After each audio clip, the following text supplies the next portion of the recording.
开始，咱来关心以色列最近有提出证据，因是指控哈马斯讲伫10月7日发动战争迄天，唔拿雄雄攻击尔，更有性侵害妇人人、杀害妇女，真恶质。也毋过哈马斯是背回讲阴谋，嘛好由国际上公正的第三方会当来调查。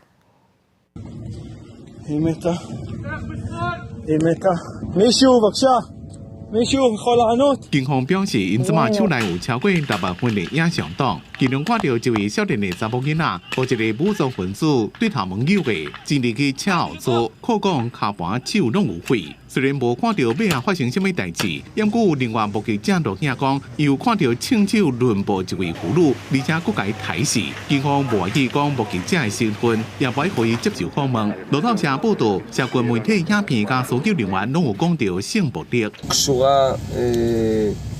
למשהו והיא קשורה בפה, כפותה, ללא בגדים.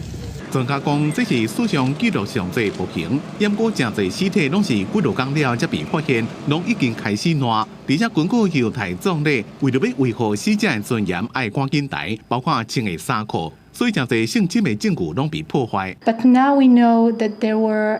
multiple cases of sexual violence against women and against children. Hamas got into Israel with cameras, with